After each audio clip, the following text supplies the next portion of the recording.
Your alternative talk radio contact, The Planet, KGRAradio.com. With infinite complacence, people went to and fro of the earth about their little affairs, serene in the assurance of their dominion over this small, spinning fragment of solar driftwood, which by chance or design, man has inherited out of the dark mystery of time and space.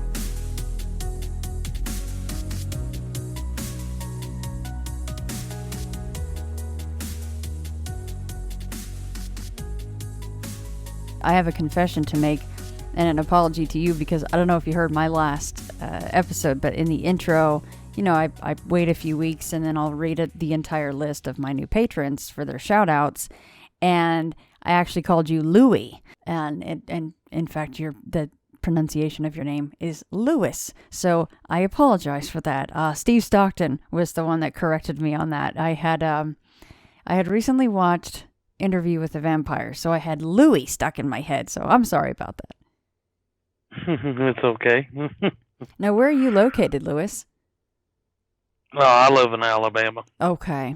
Yeah, so how far are you kind of, cross state lines, a trucker? What's your situation with that?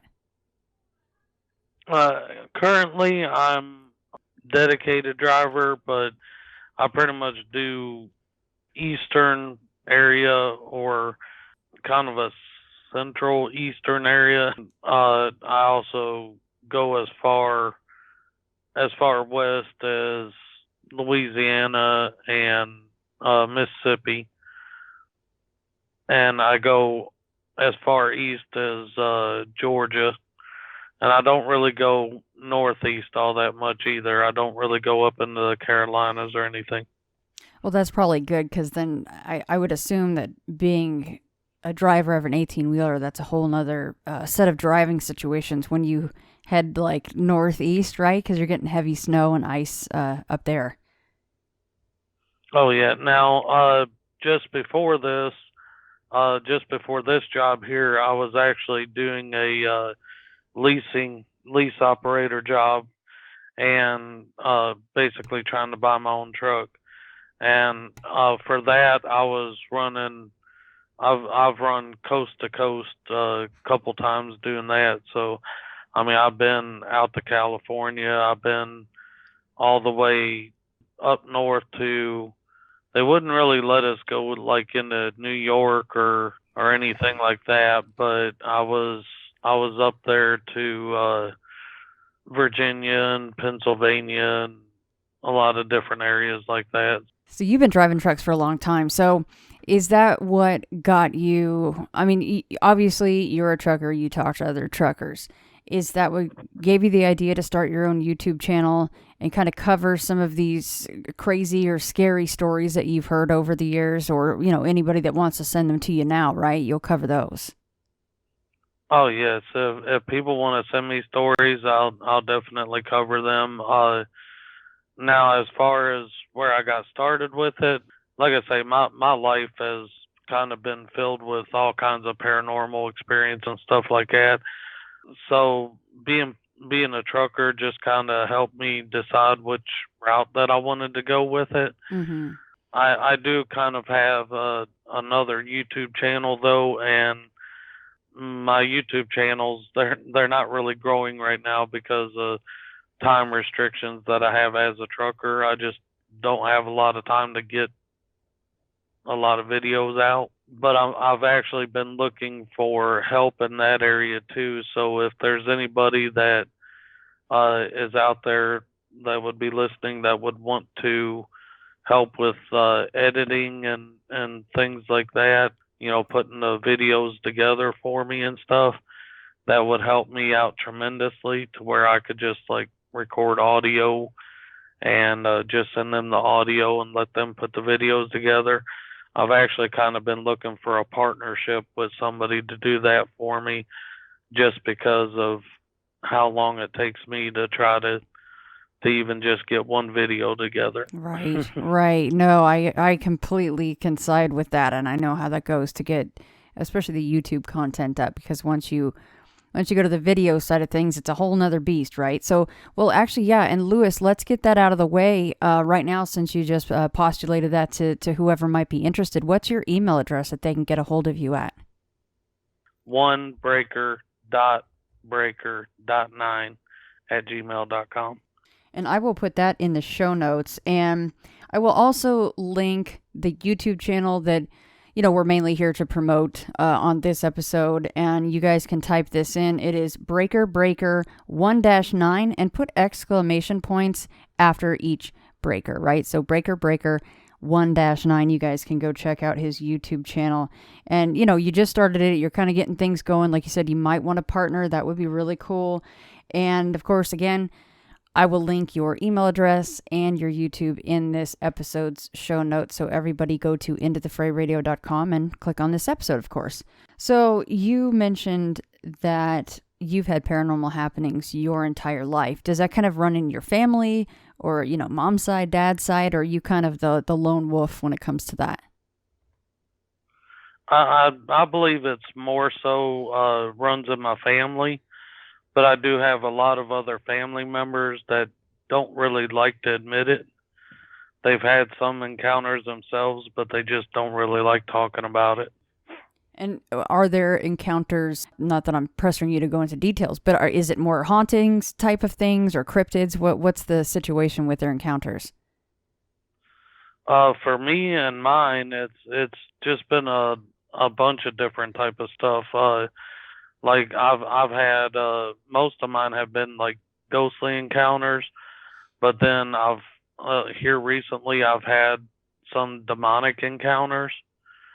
But yeah, I mean, and a lot of the stuff has been over the years, but even now there's this recent, what I call a hitchhiker, that I picked up in my truck, and it mostly shows up as a orb, like a really bright orb of light, and it's kind of playful, like a child. And I say this because there was one time I was actually talking to a friend of mine on the phone, and this just all of a sudden I got this bright flash of light beside my face on the left side. And what it looked like is a child that was standing behind the seat of my truck. And by the way, there's no room for anybody to stand behind the seat of my truck because my truck is right up against a cabinet. But it looked like a shape of a face of somebody just kind of poking their head around the side of my face, looking down at me like, "What are you doing?" And the way that it did it, it was kind of like, if it had said anything, it would have scared me anyway. But because I wasn't really paying that much attention at the time, I hollered, and my friend on the phone with me goes, "What's wrong? Are you okay? Is everything all right?" And I was like, "Yeah, that spirit in my truck just scared the crap out of me." And I told him what happened, and yeah, he had a good laugh at it too. And it hasn't really done anything harmful, but I've seen this. At first, I tried to put it off as being just glow from headlights and stuff like that, because when I first started seeing it, it would only be on my driver's side window, and I would see like the streak of light go down the window real quick. I kept seeing that several times, and one time it went really slow down my window, and I actually caught it. I wear glasses, so I actually looked past my glasses and actually seen it out in the corner of my eye going down the window like really, really slow. So and it's about the height of what a child would be. So I don't know where this entity came from, but it wasn't like this the whole time since I had gotten this truck. and it is a used truck, so I don't think it was a former driver or anything like that. It just seems to be like this hitchhiker that I picked up into my truck that it comes and goes every so often now. Maybe it just feels comfortable with you for whatever reason, right? Yes, ma'am.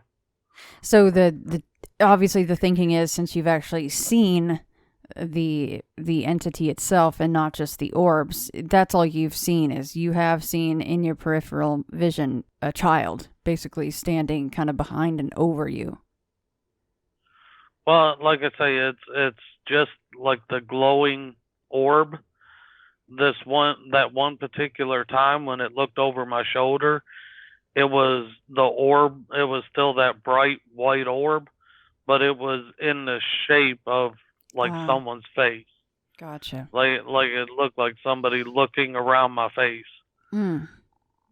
Yeah, that would be slightly distracting while you're driving, right? You're like, oh goodness, hello. But I've also seen that glow of light. It's moved around now. Like I say, that time it came around my face. It's no longer just on my driver's side window anymore. It's actually moved over to the center of my truck. I've seen this same light source like drop from the ceiling several times and come down. I've got like a little trash can and my lunchbox and stuff over there on my right side, and I've seen it come down in that area several times. There was one thing that I've seen recently though that really, really bothered me, because usually seeing this one entity, like I say, it's like a glowing bright white orb. There's one time here recently that it actually looked like, the best way I could explain it is like if you drop a napkin and you kind of watch the napkin just float down. And I have napkins in my truck, so I was like, well, maybe one of my napkins fell. So I actually stopped my truck. I was in a parking lot, stopped my truck in the parking lot, turned on my inside lights and everything to look for this napkin, and I realized that it fell from an area where I have no papers or napkins or anything. And it was really odd because it wasn't the glowing ball of light or anything. It just looked like this napkin just floated down from my ceiling, and when I looked down, there's nothing. So that I found that kind of disturbing a little bit. Yeah, I bet. So it was even the same, obviously the same size and shape that a napkin would be. That's why you pulled over to look for the napkin, but it wasn't there. Right, and that's what I thought, because I was like, oh, I just lost a napkin. And I got to looking, and I was like, well, where'd it go? Well, there's no napkin around here. Have you tried talking to it at all, Lewis? I've been a little nervous about it just because of, all the stories I've heard.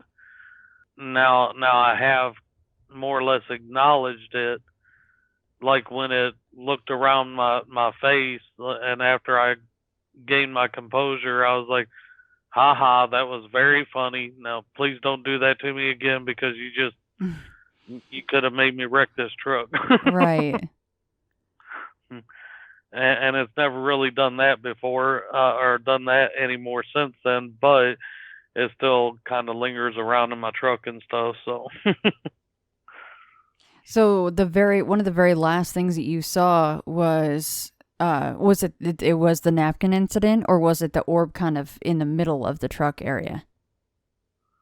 It was the napkin incident was that most recent, the most recent encounter I had. So, I don't know if that's a separate entity or if it's the same one, right, or why it was such a different encounter. I don't know on that.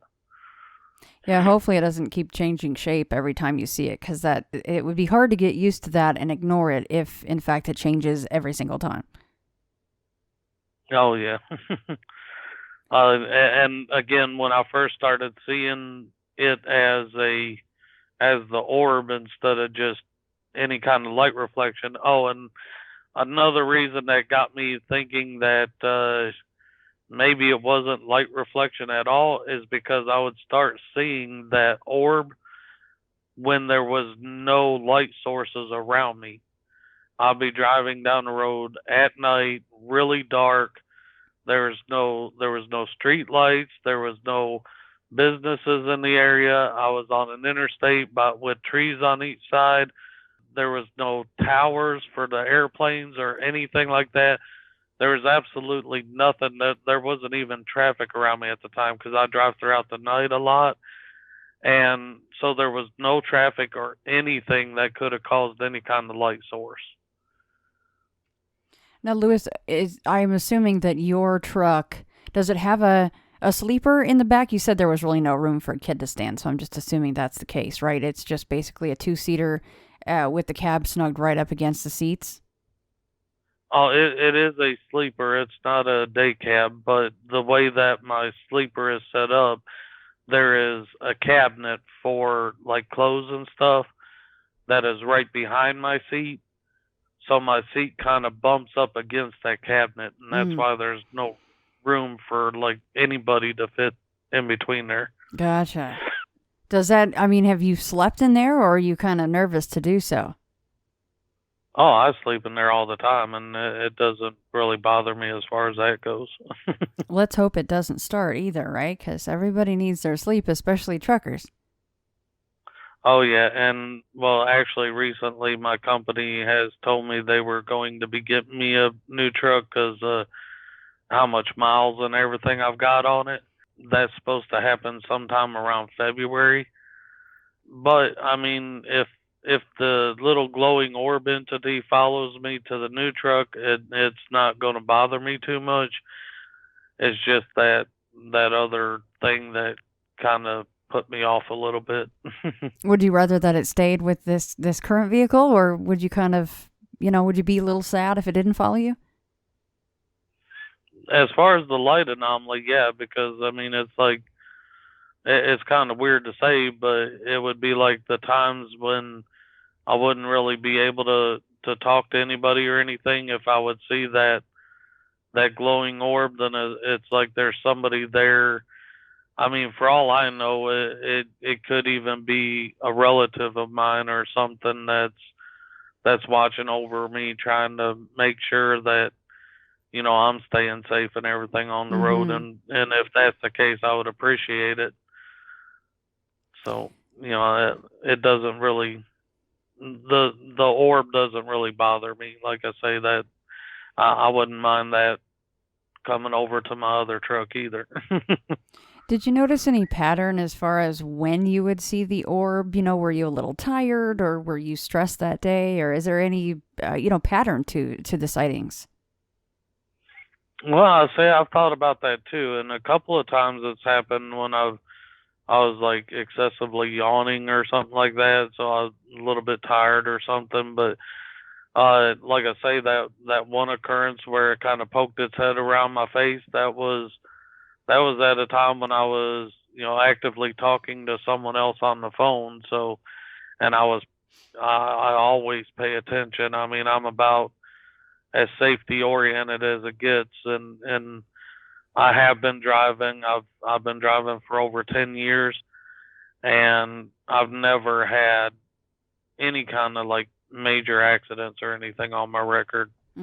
So when it comes to that, I'm pretty safety oriented and all that. So yeah, I like the idea of maybe it's just something looking out for you. I really like that side of things versus anything trying to distract you. Oh yeah. And I know that talking to you before the interview, I had mentioned this. This actually happened to me I wasn't in my truck. I don't even think at this time I was in truck driving again at that time. I actually had an encounter at my house, which was the Succubus Encounter. Yes, I would definitely like to hear about that.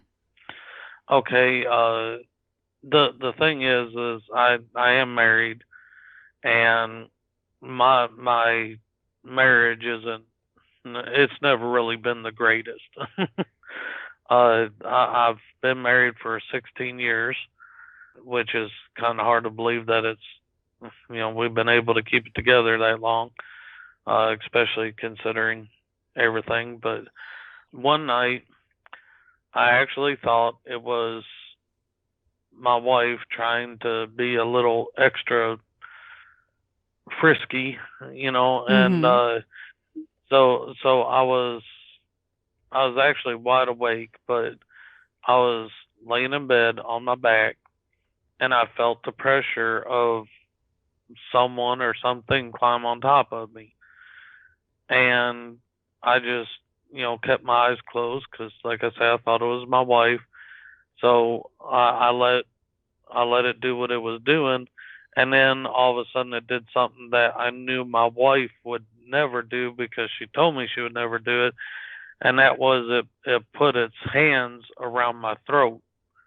And it didn't squeeze real hard. I mean, this was kind of like, it was a succubus, so it was a sexual encounter, but it's not like it was trying to choke me to death or anything. It just had its hands around my throat at the time. So, and I was laying there, I was like, no, my wife would not do that. So I was like, if it's not my wife, then who or what is on top of me right now? So I finally opened my eyes, and I see this woman on top of me that, I mean, she's a gorgeous looking woman and everything. And I actually looked to the left. So again, I'm wide awake. I'm not asleep. I wasn't in sleep paralysis. It wasn't anything like that. I'm wide awake. I look over to the left. I see my wife laying beside me. I go to reach over to wake her up to be like, hey, there's a strange woman on top of me. How are you not awake right now? And when I went to reach over, the woman just sits there and puts her finger, to her lips and goes, shh. And she says, don't wake her up. And I guess because of certain things that were going on, I went ahead and let it happen. And I kind of played into the whole thing.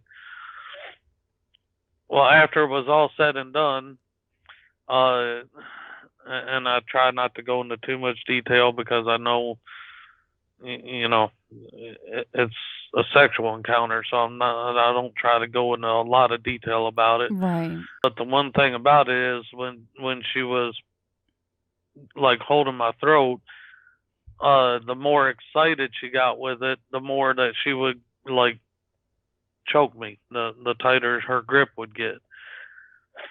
And when it got to the final point of the whole thing, she kind of choked a little bit harder, and basically when she climaxed, I passed out.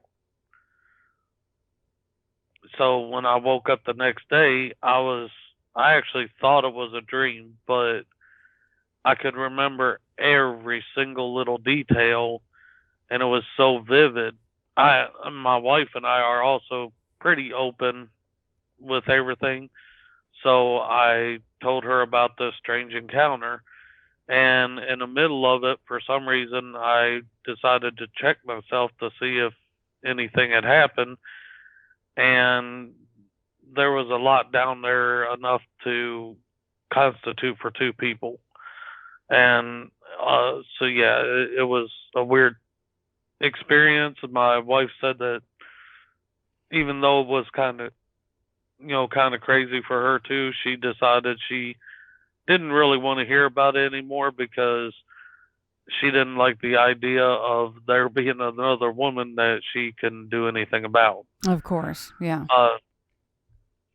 So a week later, I'm sleeping again, and all of a sudden I get this feeling like somebody is looking at me, just staring at me.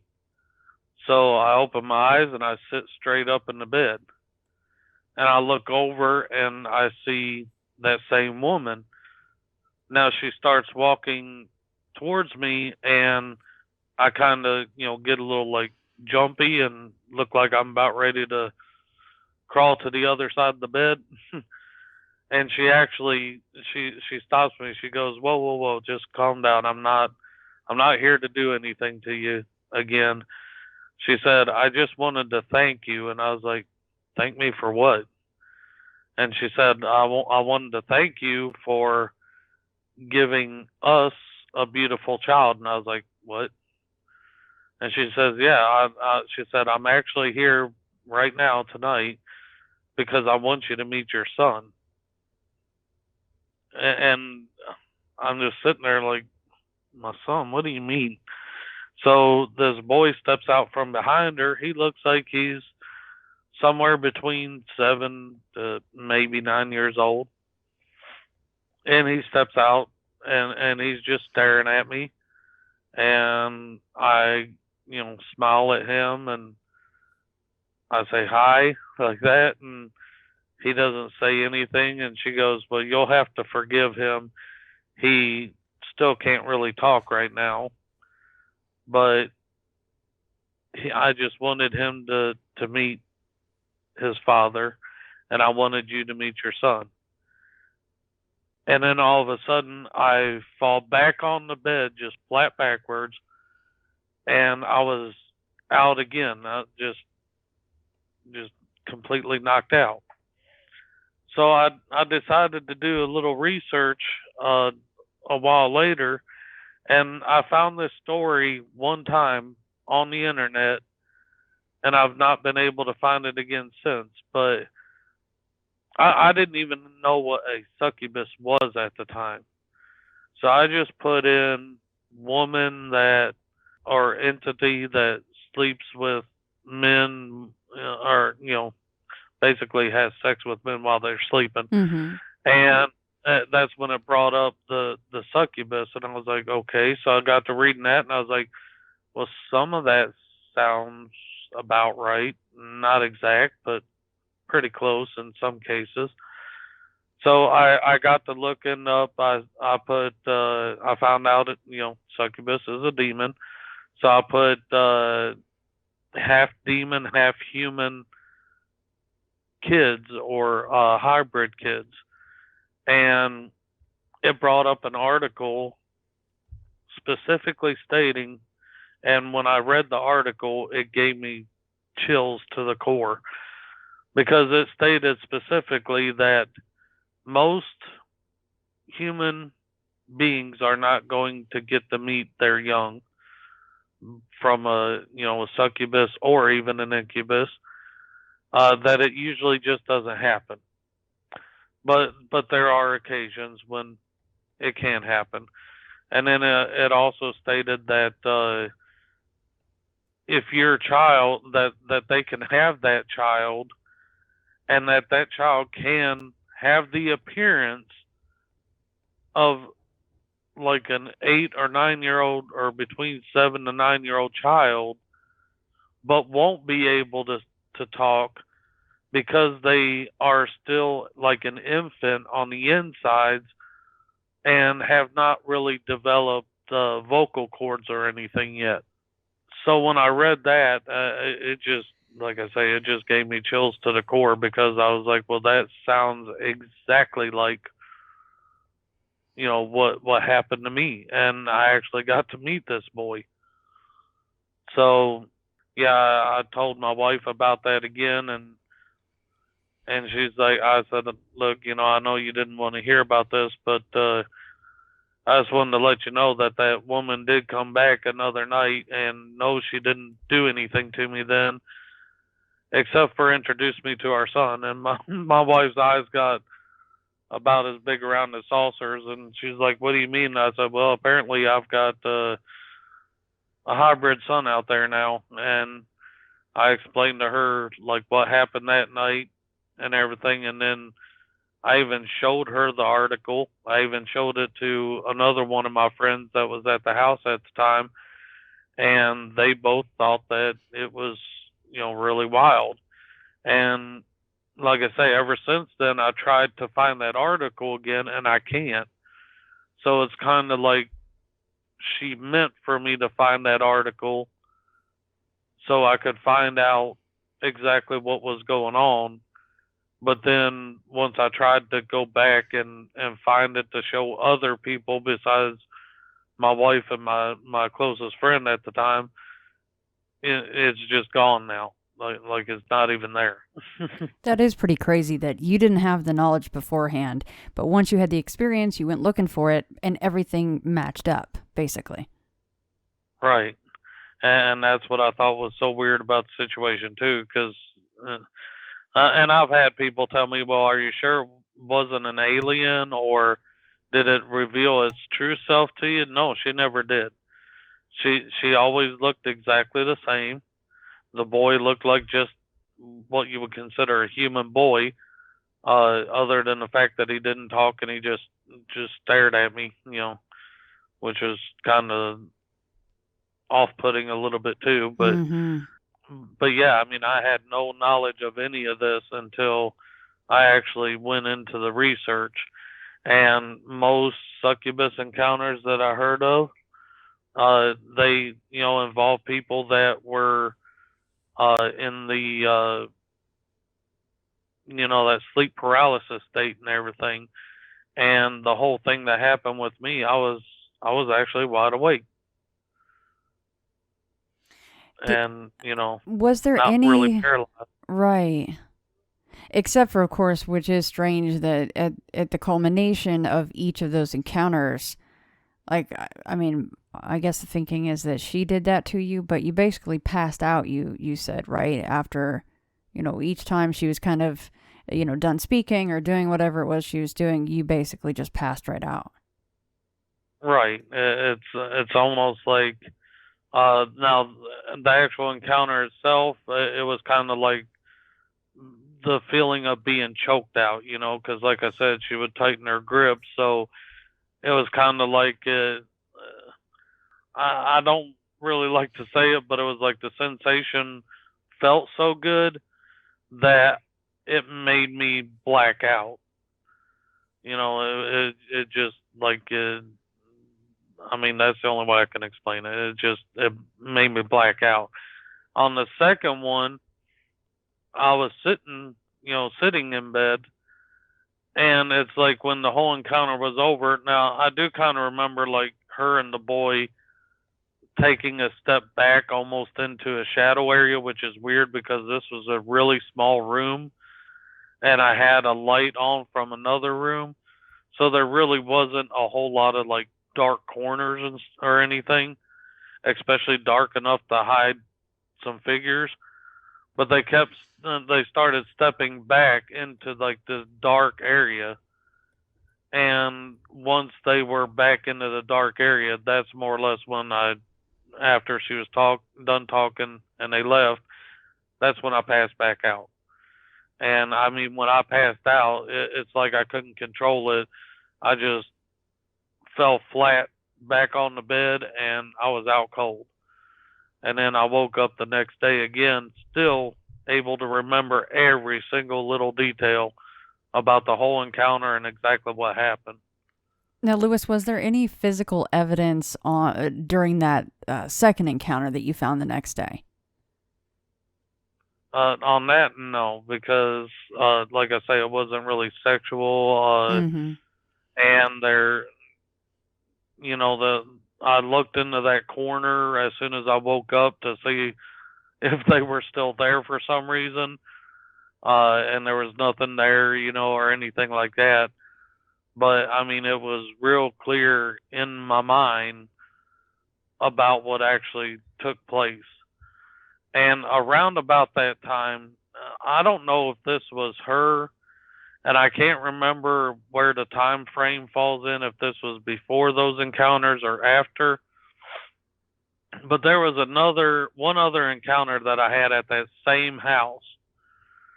I would work late nights then, but I was actually a pizza delivery driver at the time. And so I came back home. It was around 11 o'clock at night, maybe close to midnight. And I backed into my driveway. I get out of my car and I look up at my bedroom because I could see my bedroom window from there. and it looked like the bedroom light was on, and it looked like my wife was standing in the window, like waiting in anticipation for me to come home. So I waved, smiled and waved, and the entity waved back. It was a dark shadow. I couldn't really see any details. It did have like a female figure to it, but it was just a dark shadow. So I figured it was just my wife, looking out to see that I was home. I go up onto the porch, and I go to unlock the door, and I can hear my wife kind of running from one room into where I was at to open the door and let me in.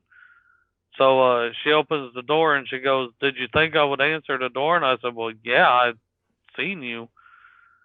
And she says, "What do you mean?" And I said, "I seen you wave from our bedroom window." And she goes, "How is that?" I said, "Well, I could see you from the window." She goes, "No, what I mean is, how is that? I was actually sleeping on the couch until you walked in. I walked up to the door and I heard your keys outside the door." And I was like, "Okay, well, somebody waved at me from our bedroom, and I don't know who it was." I mean, this woman, was there any non-human qualities about her? No, there wasn't. None at all. Like I say, she always looked like, every time I seen her, she looked like a woman.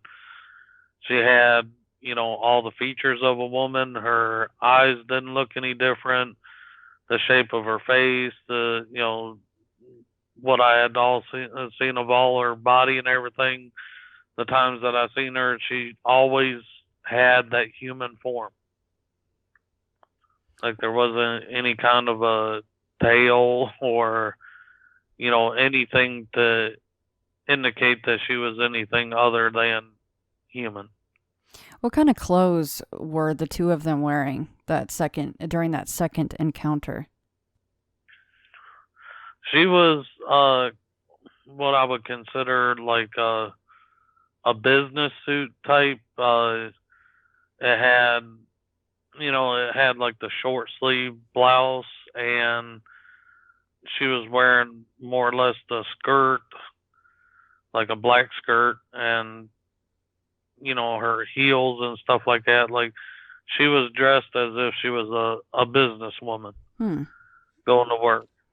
And the boy looked like a typical young boy with like a t-shirt, blue jeans, and sneakers on. Boy, that's quite the encounters you had there. Now, when she was talking to you, she was speaking out loud? Oh yeah, yeah. She spoke to me in just a regular tone of voice and everything. Whereas I was the one who was more or less trying to whisper. But every time that I seen my wife, like she didn't know anything was going on. Like she never heard, felt, or seen anything. Mm-hmm. That is interesting, though, that people might bring up, well, did you think it was, an alien encounter? Because sometimes you hear about the encounters that people may have in their bedrooms, and they're having some kind of a terrifying experience, and they're trying to wake their spouse, and the spouse just is completely unresponsive. Right.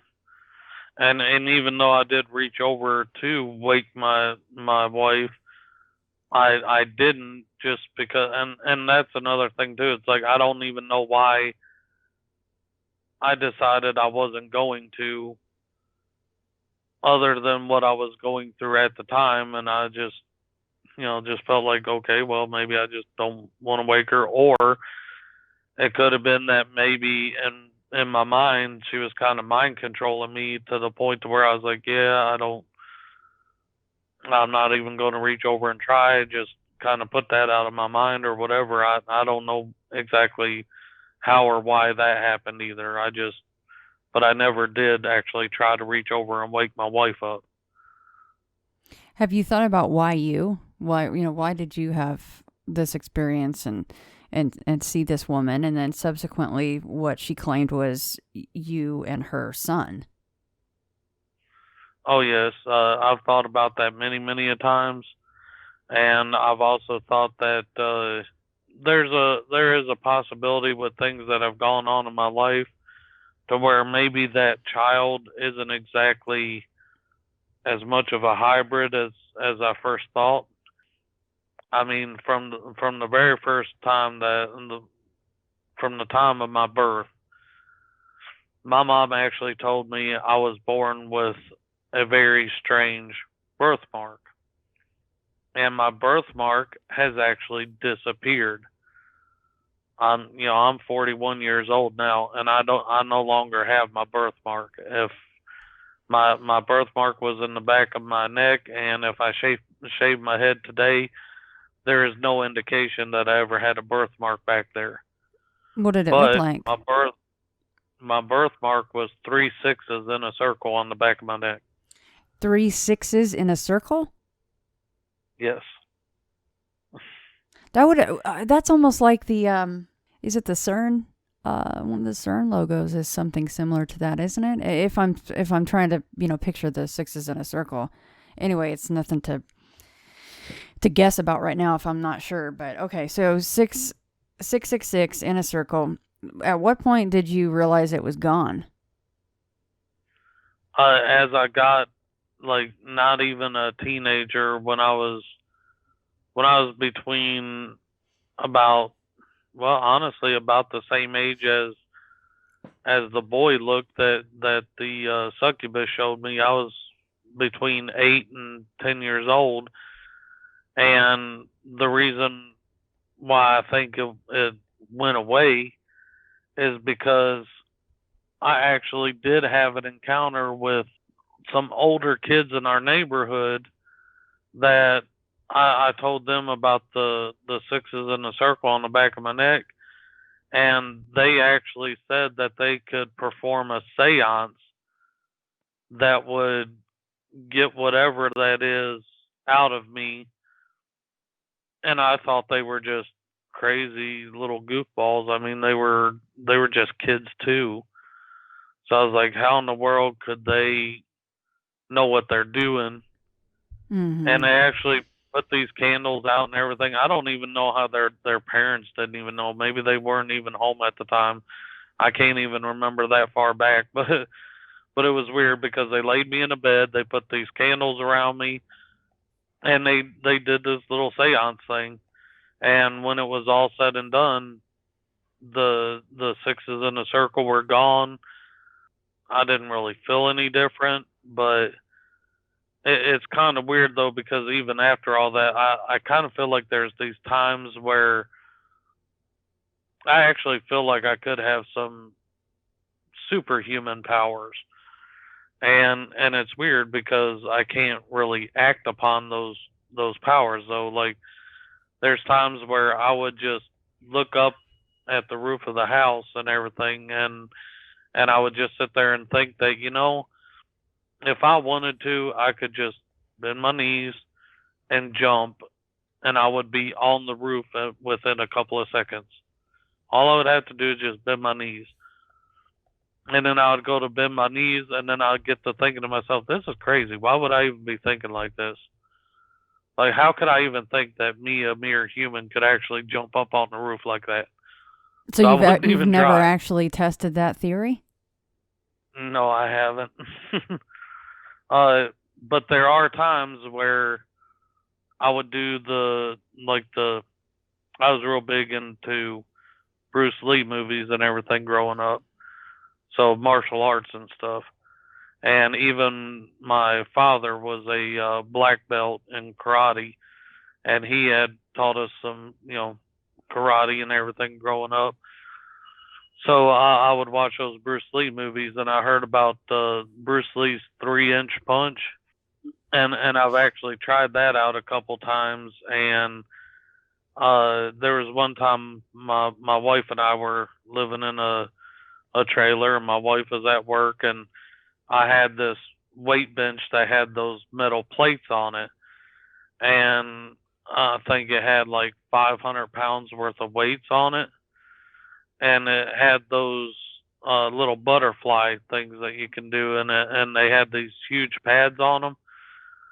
So one time I was just sitting there like boxing on one of those, like it was a punching bag and stuff.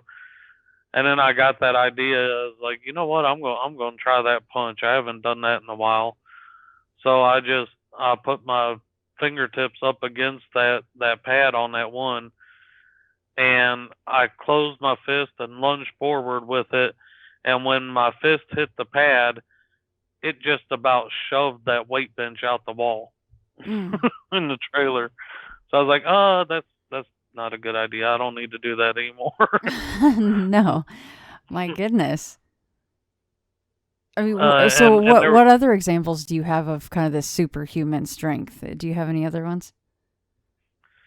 there was this bully in high school that, or actually, I wasn't in high school yet. It was middle school, and I actually went to my vice principal before all this happened, and I told her, I said, you know, I've gotten bullied a lot throughout life and everything too, through school and everything.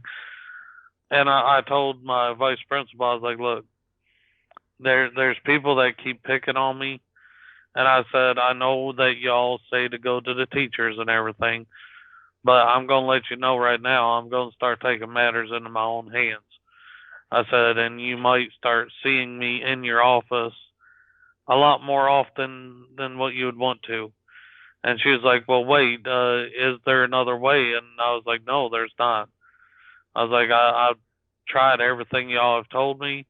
It's still going on, you know, and then I get made fun of even more when I sit there and, you know, try to go to the teachers, because the teachers will actually tell that student that I came to them.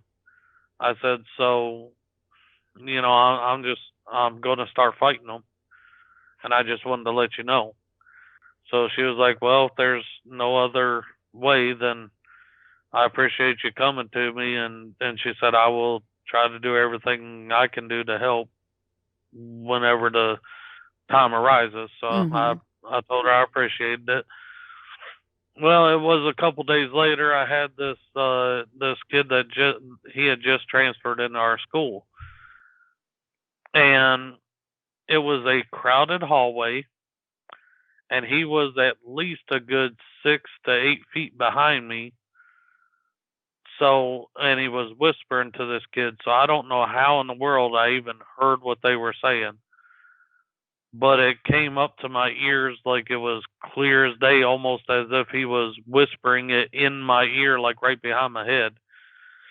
And I heard him telling this kid that he's like, yeah, I'm new to this school, and I was a bully at my old school, and I'm going to be a bully at this school, and I'm going to start off with this guy right here.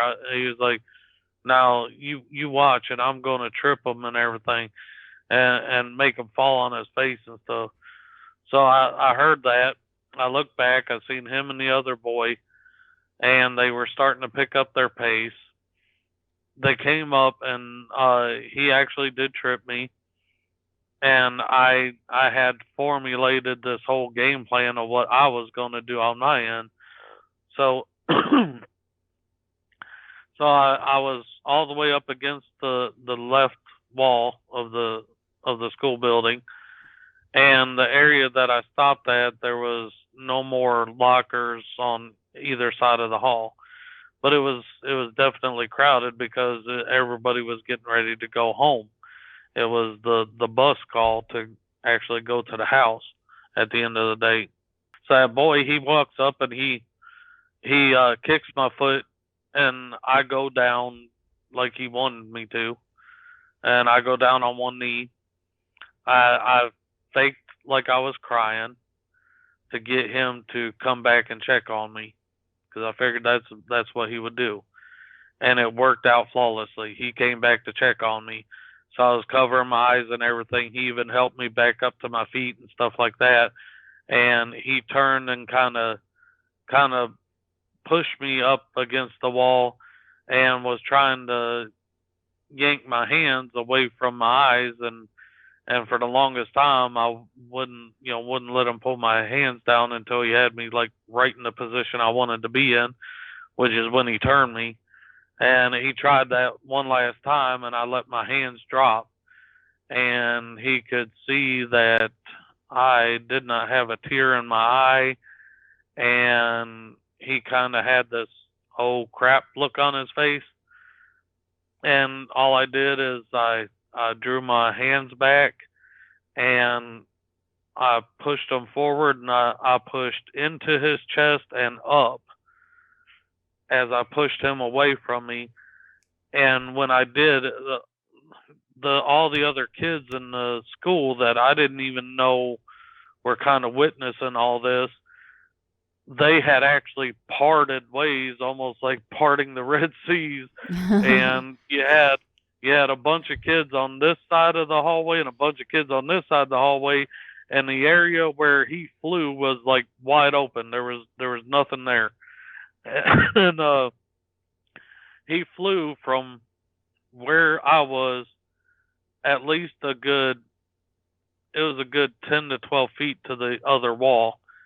And he hit the wall and was up off of the ground so far. I think it was about at least a good 3 inches he was off the floor.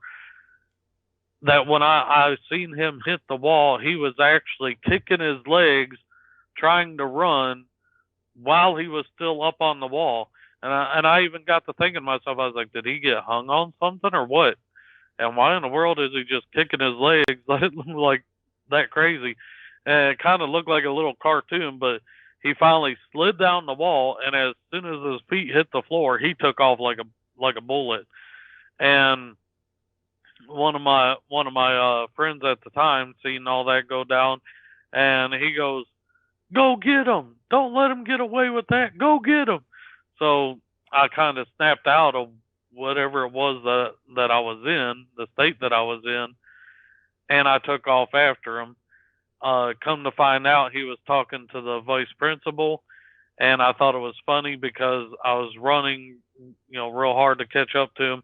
As soon as I seen him at the vice principal, I just stopped running and casually walked right by him at the time that I heard him saying, "There's this guy that's coming after me, and he's coming from that direction." And as he's turning around to point down the hallway, I was actually walking by him, like right by his face on the opposite side. And I kind of chuckled about that because while he's turning around pointing, I'm walking by him. And so anyway, I walk out to the bus and get on the bus. The next day, the vice principal comes to the classroom, and she pulls me out of class, and he's out of class. And she asked me if what he said was true, if I actually hit him and everything. And I told her, I said, yeah. And I said, but there's a reason why. And she was like, well, why is that? I said, he tripped me, and I actually overheard him telling that other kid that he was going to be the bully of his new school since he just transferred in and all that. And he chose me as his first and what apparently is going to be his last victim. And she looked at him and she said, "Is all that true?" And he said, "Well, yeah, but he was still coming after me." And she said, "Well, I appreciate your honesty," looking at the boy that was crying. And she looked at me and she said, "I appreciate your honesty too." And she said, "And you can just go back into class now and have a seat." And the other boy turned around to walk. She said, "Not you. You're coming with me." And he was like, "What? Where are we going?" She said, "You're coming to my office because you're going to get a paddling for starting a fight." And he was like, but, and she said, "No buts about it. Just come with me." So he got a paddling on top of everything else. But the thing that actually seemed kind of out of the ordinary to me is for some young kid to actually be able to put enough force into hitting another kid to the point that he flies 8 to 10 feet away, hits a wall on the other side, and is stuck there for at least a couple seconds until he slides down that wall and then takes off. So I mean, to me there was something there too, and it was kind of wild, and with everything else that happened. How much bigger was he than you? Actually, he was taller, but skinnier.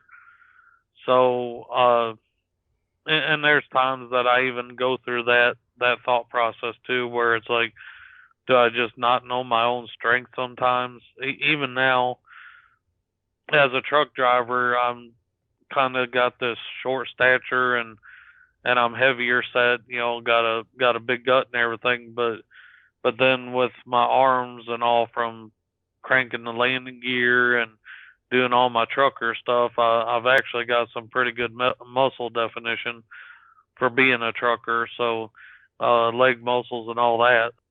So there's also times where I think that maybe I just don't really know my own strength. But even at that age, and even if that's the case, if it was adrenaline or whatever, it just seemed really wild to me, that because I didn't feel adrenaline. Like, I didn't feel scared at the time.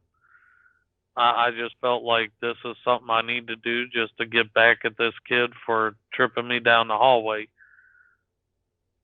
So, in the state of the whole thing that happened, I was actually very, very calm, and like didn't feel any kind of, didn't feel scared, didn't feel worried, didn't feel anything really. It just felt like a calmness was over me.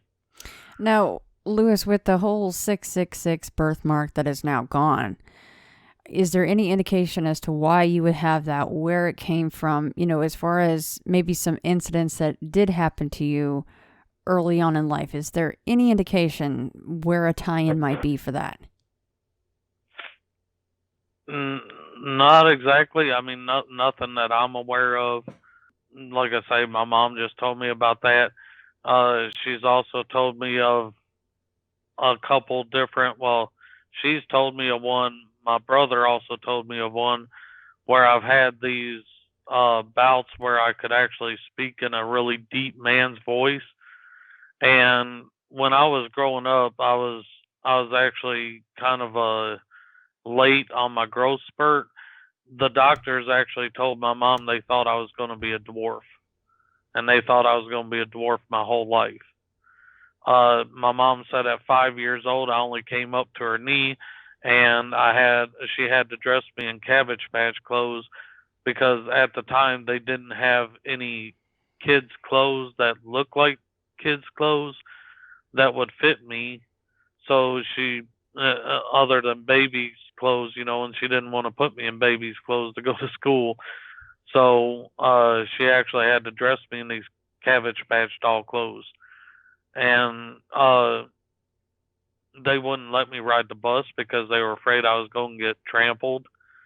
And eventually, I think it was within the next year, they actually did let me ride the bus.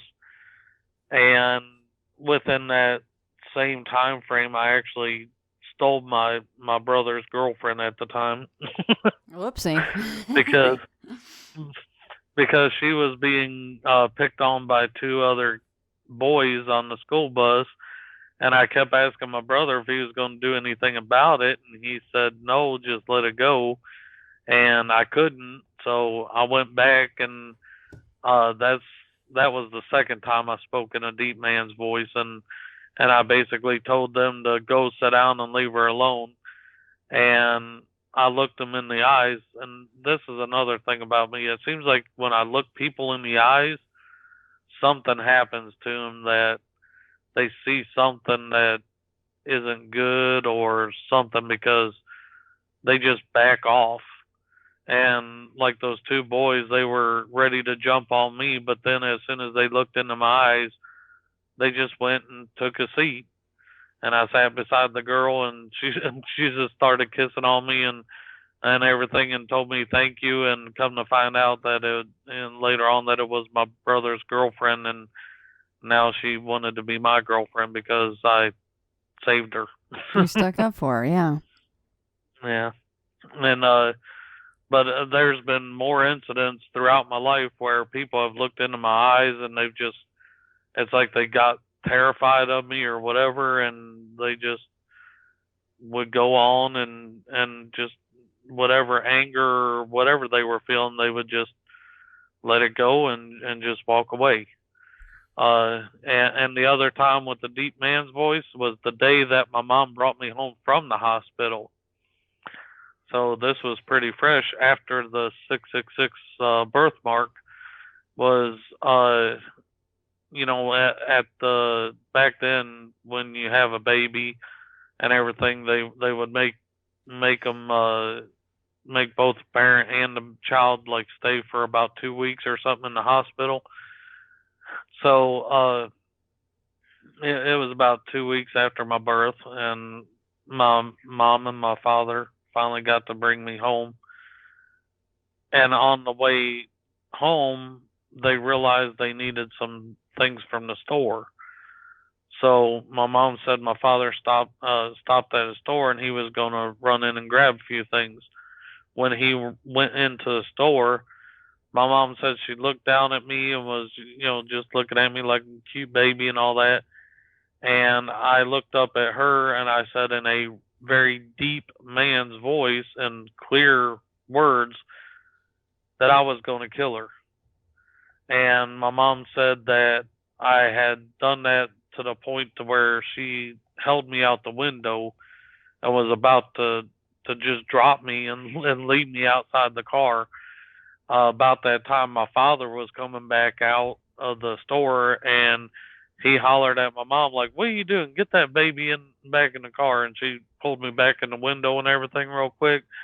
And so yeah, that's kind of like where everything started for me. Well, did she tell your father what you had said to her?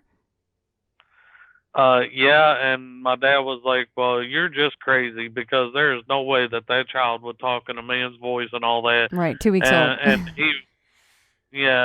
he wouldn't say those things to you. So, and back then they didn't really, call it the what is that where women, once they've had a child where they could have those like weird thoughts and stuff. I can't remember the name. Postpartum depression.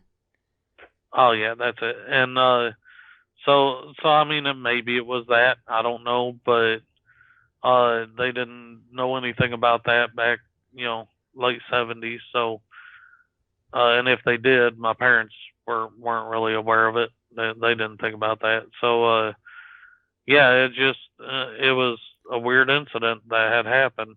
Now, when did you learn about that? When would your mother tell you that story, and why do you think she told you that story?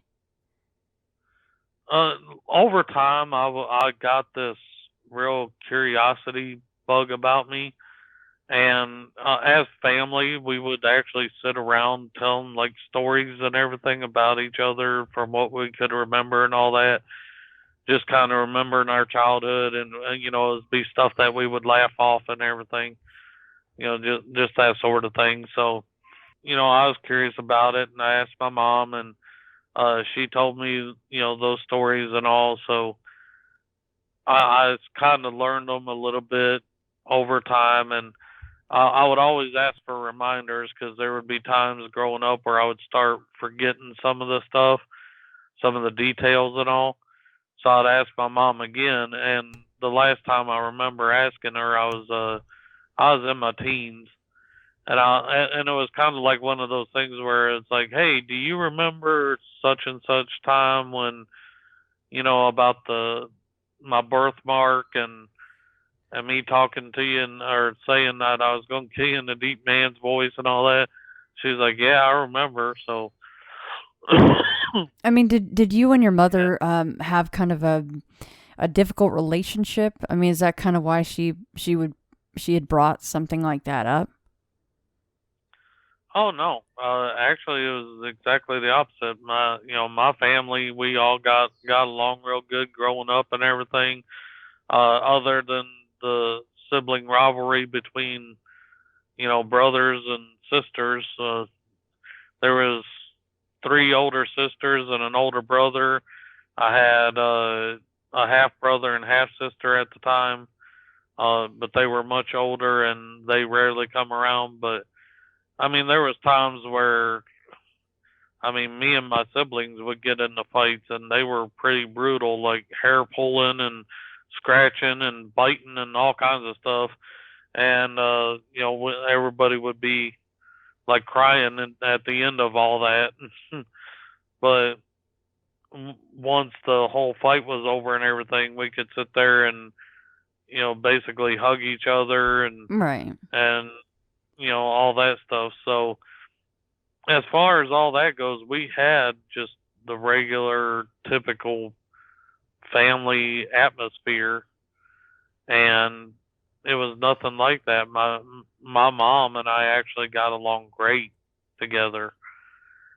She even told me that before I was really able, or should have been able to talk, she said I was I think about 3 years old.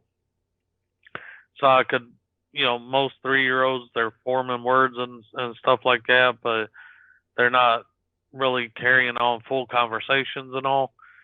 My mom said that while my older siblings would go to school and be at school, that I would actually sit down at the kitchen table with her while she drinks coffee, and I would ask her questions like, well, how's your day going so far? And, you know, what's the weather supposed to be like today? And all these other questions. And she said that we would sit down and have like a full blown adult style conversation with each other before she would get up and really start doing things around the house and stuff. But no one else would have those experiences with you except for your mother? Right. I mean, not because it was just her and I at the house at the time, but well, I mean, they would hear me talk and everything, and they even said that, you know, for being a little kid, that I could talk a whole lot from what they remember and everything too. But as far as like any kind of, even then though, I was still talking like a child, like it wasn't a deep man's voice or anything Right. at that point. It was just that I was able to carry on full length conversations even way before I should have been able to. Do you know what your blood type Yep. is, Lewis? Oh, positive. Okay, I was just wondering about that. Well, I know that you've got one more really cool story that you want to share with us, and that was your spirit encounter that you had at a store. Oh yeah, and that's actually one of the shorter ones, so that should go pretty quick. At that point in time, it was I was on the phone with another truck driver from our same account, and even then I was still on this Target account. So I got into this Target store, and he basically would just ask me like, what store you got, you know, tonight and all that. So I told him what store I was at, and he was like, oh yeah, the haunted store. And I was like, haunted? And he was like, yeah, that store. And I was like, not really. I was like, but I don't really consider this store haunted. I said I usually have pretty solid feelings inside of me when I can sense if a place is actually haunted or not and stuff like that. And he was like, yeah, well, he said there's been other drivers that have talked about hearing footsteps around there, and, you know, they would look down and like there would be a puddle of water. They would actually see footsteps coming away from the water puddle and stuff like that at that particular store.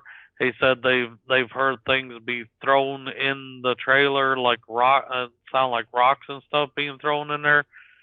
And I don't know why, but for some reason that night I wasn't really, you know, picking up on the vibe that he was talking about, and I was just kind of laughing about it.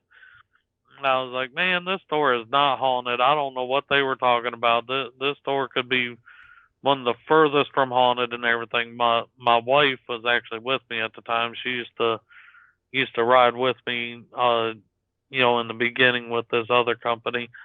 And so she's with me, and we're we're out walking around this trailer. I got to do a pre-trip on the trailer that I'm taking away from the store when I pick the trailer up. So I'm walking around the trailer. I'm thumping my tires and checking my lights and everything that I got to do. I open up the door because it's an empty trailer. So I open up the door to check the back, make sure there's nothing in there that shouldn't be. It's empty. You know, my wife looks in there too. She sees it's empty.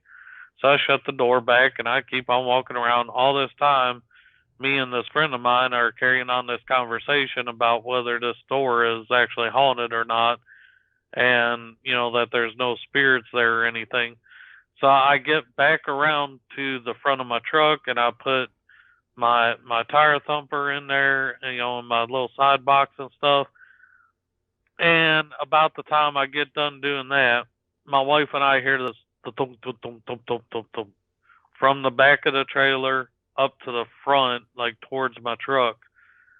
So from where the door is at the back of the trailer all the way up to the front of the trailer, there's this noise that starts, and it sounds like a rock literally being thrown in the trailer. And I look at my wife, and I look at the trailer, and my wife looks at me, and she looks at the trailer, and I go, "No, I just checked the back of that trailer." And my wife goes, "Yeah," and I said, "There's nothing in there." She said, "Nope, there's nothing."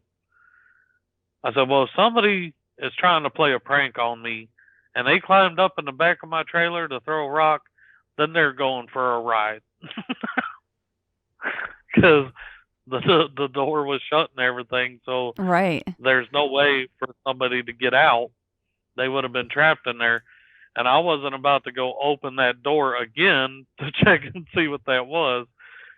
So I told the friend on the phone what happened, and he started laughing at me. And I'm like, "Look, I'm sorry, but this is what it is. You know, I have no choice but to accept it and say that, yeah, there is a spirit here, because, you know, I don't want to make them any more upset than what I already did by trying to say there's nothing here, and for him to kind of be like, "Oh yeah, well, let me prove it to you." So I got back to my distribution center to drop that trailer off, and we always got to go out and open our doors up to show the guards and everything that it's empty. So I was a little hesitant about opening that door, but when I did and I looked inside, there's nothing there. So there was no reason for that rock to be thrown inside that trailer. There was nobody around. The door was already closed and locked. It was a dark parking lot. This is in the middle of the night. There was no humans around or anything. So there is no way that sound could have been coming from that trailer unless a spirit of some kind had thrown something into the trailer. Which wasn't even left behind, right? There was absolutely nothing in there. Right. Right, it was completely empty. There wouldn't have been anything like a rock or anything even similar to that in the back of the trailer. So that was a pretty weird incident too. Now, was that prior to, you know, your orbs in the truck and seeing kind of this child's face, or was this after that? Oh, this is way before, because like I say, this was during the time when my wife was riding with me. Mm-hmm. The company I'm with now, I've only been with them about 3 years now, and they have no rider policy. So I've only been with this company like around about 3 years, or a little over 3 years. And all that with the child face and the glowing orb and all that has been really, really recently. Gotcha. Like within like a year. So I had even been with this company for a couple of years before any of that even started happening. Gotcha. Well, gosh, Lewis, you've had quite the life so far. I can't thank you enough for coming on to share your encounters. And like I said, I will I will make sure to link your email address and your YouTube channel so that people can go subscribe and just kind of, I know you're going to start building up content there, so everyone can look forward to that. And if you have any more stories come up, and of course, if you see that darn succubus again, get in contact with me. Well, like I say, I've got a whole bunch of other stories too, still, that all the way from, even after that time of my birth up through all these years. And I mean, some of them aren't even really paranormal, but there's still a bunch of crazy stories left. So, and by the way, I did want to bring this up before I go. If you would still be interested in hearing the Hank Hill impression there. Oh, absolutely. Yes, please. Go right ahead. Dang it, Bobby, that boy just ain't right. I'll tell you what. Whoa! What do I care what a JPEG is? I just want a picture of a goddamn hot dog. See, Steve Stockton was right. He was the one that said, you might want to ask Lewis about his Hank Hill impression. So there you go. Thanks for doing that. No problem. That's great. Well, Lewis, like I said, thanks again. And hey, thanks for being a Patreon. That means the world to me. I appreciate that. Oh, yeah, no problem. I'm also always trying to help out anybody, in the horror community, however they fit into it. Just being a truck driver and all, I try to do every little bit that I can to help out too. Thanks, Lewis. And the good news is you'll be able to hear this episode, of course, your own episode, earlier than everybody else, just like the rest of the Patreons. So there you go. All right. All right, Lewis. Well, you guys take care out there. You have a good day. Well, I'm so-and-so. I was given this name by my parents. I've been to such and such a college. I've done these things in my profession. I produce a little biography. Buddha says, forget it. That's not true. That's some story. That's all gone. That's all past.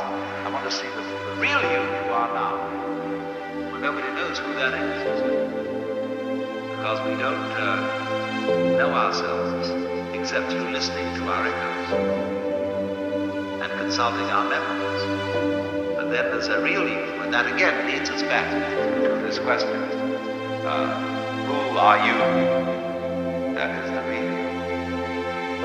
We shall see how they play with this exam by the koans to get you to come out of your shell and find out who you really are.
Suddenly become somebody different, living somewhere else.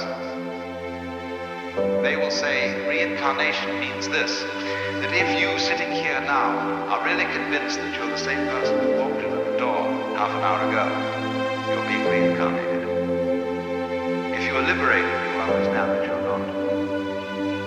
The past doesn't exist. The future doesn't exist. There is only the present. That's the only real you that there is. The Zen master Dogen put it in this way. He said, the spring does not become the summer. First there is summer, and then there is spring.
When you settle down in the train to read your newspaper and so on, you are not the same person who a little while ago left the platform.